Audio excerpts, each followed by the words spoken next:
নমস্কাৰ বন্ধুসকল, আজি হৈছে 22 ফেব্ৰুৱাৰী। আজিৰ দিনটোত কেইবাটাও গুৰুত্বপূৰ্ণ খবৰ আহি পৰিছে। পলম নকৰি চাওঁ আহক আজিৰ দিনটোৰ গুৰুত্বপূৰ্ণ খবৰসমূহ। বন্ধুসকল, প্ৰথমটো ব্ৰেকিং নিউজ হৈছে ইণ্ডিয়া ভাৰ্চেছ পাকিস্তান। ভাৰতৰ বিৰুদ্ধে খেলিবলৈ কি ৰণনীতি পাকিস্তানৰ। চেম্পিয়ন্ছ ট্ৰফিত আজি হাই ভল্টেজ মেচ। চিৰবৈৰী পাকিস্তান আৰু ভাৰত আজি মুখামুখি হ'ব চেম্পিয়ন্ছ ট্ৰফিত। জয়ৰে চেম্পিয়ন্ছ ট্ৰফিত সফল আৰম্ভণি কৰা ভাৰত যথেষ্ট আত্মবিশ্বাসী হৈ আছে। Champions trophy 2025 India versus Pakistan. Champions ট্ৰফিত আজি হাই ভল্টেজ মেচ। চিৰবৈৰী পাকিস্তান আৰু ভাৰত আজি মুখামুখি হ'ব চেম্পিয়ন্ছ ট্ৰফিত। জয়ৰে চেম্পিয়ন্ছ ট্ৰফিত সফল আৰম্ভণি কৰা ভাৰত যথেষ্ট আত্মবিশ্বাসী হৈ আছে। এইফালে প্ৰথমখন মেচতে নিজৰ ঘৰুৱা ফিল্ডতে পৰাজয়ৰ সন্মুখীন হৈছিল পাকিস্তান। এই পৰাজয়ৰ পাছতে পাকিস্তানে আজি ভাৰতৰ বিৰুদ্ধে খেলিবলগীয়া মেচত কিছু সাল সলনি কৰাৰ পূৰ্ণ সম্ভাৱনা আছে। পাকিস্তানৰ বিৰুদ্ধে খেলিবলগীয়া খেলখনত টিম ইণ্ডিয়াৰ বিশেষ কোনো সাল সলনি কৰাৰ সম্ভাৱনা নাই। ভাৰতৰ ঋষভ পন্থ প্ৰথমৰে অসুস্থ হৈ আছে। প্ৰথমখন মেচটো খেলা নাছিল পন্থে। শেহতীয়াকৈ টিম ইণ্ডিয়াৰ অনুশীলনতো দেখা পোৱা নগৈছিল পন্থক। গতিকে দ্বিতীয়খন মেচতো খেলা নাই পন্থৰ। টিম ইণ্ডিয়াই কোনো সাল সলনি নকৰাৰ পৰিৱৰ্তে পাকিস্তানৰ আজি প্লেয়িং 11ৰ ৰদ বদল কৰিব পাৰে। পাক টিমৰ শ্বাহিদ আফ্ৰিদি আৰু নছিম শ্বাহ প্লেয়িং 11 থকাটো প্ৰায় নিশ্চিত। মহম্মদ ৰিজৱানক আজি অন্য ধৰণে খেলপথাৰত নমাব পাৰে পাকিস্তানে। পাকিস্তানৰ সম্ভাৱ্য প্লেয়িং 11ত থাকিব পাৰে ইমাম উল হক, বাবৰ আজম, সৈয়দ শ্বাকিল, মহম্মদ ৰিজৱান, ছলমান আগা, তজ্জৰ তাহিৰ, খুজদিল শ্বাহ, শ্বাহিন আফ্ৰিদি, নছিম শ্বাহ, হাৰিছ ৰউফ আৰু আবৰাৰ আহমদ। বন্ধুসকল, দ্বিতীয়টো ব্ৰেকিং নিউজ হৈছে কেবিনেটৰ সিদ্ধান্ত। মেডিকেল কলেজৰ পঞ্জীয়ক হিচাপে যোগদান কৰিলে দৰমহাৰ উপৰিও লাভ কৰিব বাহন। দেওবাৰে দিছপুৰত অৱস্থিত লোকসভা ভৱনত মুখ্যমন্ত্ৰী ডক্টৰ হিমন্ত বিশ্ব শৰ্মাৰ অধ্যক্ষতাত অনুষ্ঠিত হয় ৰাজ্যিক কেবিনেট বৈঠক। এই বৈঠকত অনাগত দিনৰ উন্নয়নৰ বাবে কেইবাটাও গুৰুত্বপূৰ্ণ সিদ্ধান্ত গ্ৰহণ কৰা হয়। Digital desk. দেওবাৰে দিছপুৰস্থিত লোকসভা ভৱনত মুখ্যমন্ত্ৰী ডক্টৰ হিমন্ত বিশ্ব শৰ্মাৰ অধ্যক্ষতাত অনুষ্ঠিত হয় ৰাজ্যিক কেবিনেট বৈঠক। এই বৈঠকত অনাগত দিনৰ উন্নয়নৰ বাবে কেইবাটাও গুৰুত্বপূৰ্ণ সিদ্ধান্ত গ্ৰহণ কৰা হয়। বৈঠকৰ অন্তত মুখ্যমন্ত্ৰী ডক্টৰ শৰ্মাই সংবাদমেল সম্বোধন কৰি সিদ্ধান্তসমূহৰ বিষয়ে অৱগত কৰে। বৈঠকত গ্ৰহণ কৰা সিদ্ধান্তসমূহ হৈছে: ষষ্ঠ অসম বিত্ত আয়োগৰ কাৰ্যকাল 31 মাৰ্চ 2026 বৃদ্ধি কৰা হ'ব। ডিব্ৰুগড় শিৱসাগৰৰ আন্তঃগাঁথনিৰ বাবে 55 কোটি নেচনেল হাউচিং বেংকৰ পৰা ঋণ লোৱা হ'ব। ডিব্ৰুগড়ৰ আমোলাপট্টি উৰণ সেতুৰ বাবে 157 কোটি টকাৰ অনুমোদন। ইয়াৰ উপৰি অসম চৰকাৰৰ বায়'টেকনলজি পলিচিৰ কিছু সংশোধন কৰাৰ সিদ্ধান্ত গ্ৰহণ কৰে।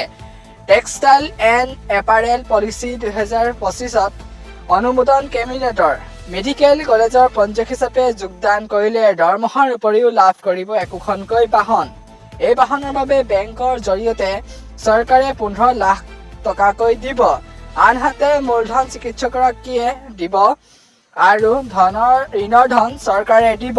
একেদৰে ৰাষ্ট্ৰীয় পৰ্যায়ৰ সন্মিলনত অংশগ্ৰহণৰ বাবে সকলো খৰচ বহন কৰিব ৰাজ্য চৰকাৰে।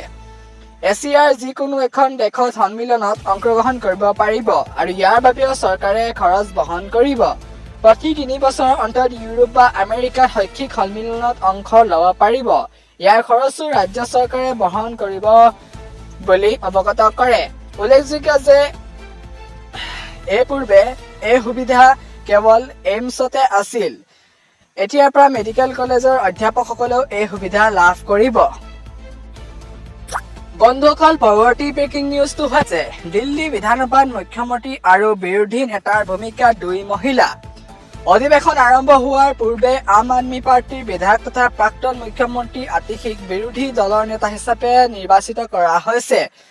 আপ নেতা সঞ্জীৱ ঝাই বিৰোধী দলৰ নেতাৰ ভূমিকাৰ বাবে আতিশীৰ নাম প্ৰস্তাৱ কৰিছিল। ডিজিটেল ডেস্ক দিল্লী বিধানসভাত প্ৰথমবাৰৰ বাবে মুখ্যমন্ত্ৰী আৰু বিৰোধী নেতাৰ ভূমিকাত দেখা যাব দুই মহিলাক। দিল্লীত সোমবাৰৰ পৰা আৰম্ভ হ'ব বিধানসভাৰ অধিৱেশন আৰম্ভ হোৱাৰ পূৰ্বে আম আদমি পাৰ্টিৰ বিধায়ক তথা প্ৰাক্তন মুখ্যমন্ত্ৰী আতিশীক বিৰোধী দলৰ নেতা হিচাপে নিৰ্বাচিত কৰা হৈছে। আপ নেতা সঞ্জীৱ ঝাই বিৰোধী দলৰ নেতাৰ ভূমিকাৰ বাবে আতিশীৰ নাম প্ৰস্তাৱ কৰিছিল। এই সিদ্ধান্ত সৰ্বসন্মতিক্ৰমে গ্ৰহণ কৰিছিল। দৰাচলতে আপ দেওবাৰে বিধায়িনী দলৰ বৈঠক আহ্বান কৰি আগন্তুক বিধানসভাৰ অধিৱেশনৰ কাৰ্যসূচী সম্পৰ্কে আলোচনা কৰিছিল। এই বৈঠক দিনৰ প্ৰায় 1 বজাৰ পৰা আপৰ মুখ্য কাৰ্যালয়ত আৰম্ভ হয়। বৈঠকৰ সময়ত দিল্লী বিধানসভাত বিৰোধী দলৰ নেতা সন্দৰ্ভত সিদ্ধান্ত লোৱা হয় আৰু এই দায়িত্ব আতিশীৰ হাতত অৰ্পণ কৰে। উল্লেখযোগ্য যে 3 দিন ধৰি চলিবলগীয়া বিধানসভাৰ অধিৱেশনত অধ্যক্ষ আৰু উপ অধ্যক্ষ নিৰ্বাচিত নোহোৱালৈকে অৰবিন্দৰ সিং লাভলীয়ে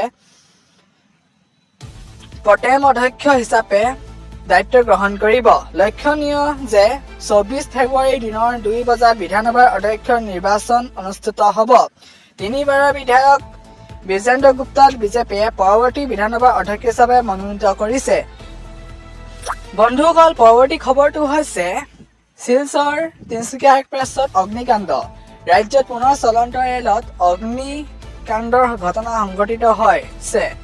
এইবাৰ কাছাৰ জিলাত সংঘটিত হৈছে এই অগ্নিকাণ্ডৰ ঘটনা। তিনিচুকীয়া বৰাক ব্ৰহ্মপুত্ৰ এক্সপ্ৰেছত সংঘটিত হৈছে অগ্নিকাণ্ডৰ ঘটনা। ডিজিটেল সংবাদ শিলচৰ ৰাজ্যত পুনৰ চলন্ত ৰেলত অগ্নিকাণ্ডৰ ঘটনা সংঘটিত হৈছে। এইবাৰ কাছাৰ জিলাত সংঘটিত হৈছে এই অগ্নিকাণ্ডৰ ঘটনা। নিশা শিলচৰ তিনিচুকীয়া বৰাক ব্ৰহ্মপুত্ৰ এক্সপ্ৰেছত সংঘটিত হৈছে অগ্নিকাণ্ডৰ ঘটনা। শিলচৰৰ পৰা তিনিচুকীয়ালৈ যাত্ৰা কৰাৰ পিছত বিহাৰত ষ্টেচনত হঠাতে ৰেলখনৰ এটা ডবাত জুইৰ সূত্ৰপাত ঘটে। এই ঘটনাক আতংকিত হৈ পৰে যাত্ৰীসকল। নিমিষতে হুলস্থুল লাগে যাত্ৰীসকলৰ মাজত। অৱশ্যে ৰেল আৰক্ষীয়ে তৎপৰতাৰে জুই নিৰ্বাপন কৰাৰ ফলত কথমপি এক ভয়ংকৰ বিপদৰ পৰা ৰক্ষা পৰিল ৰেলখনৰ যাত্ৰীসকল।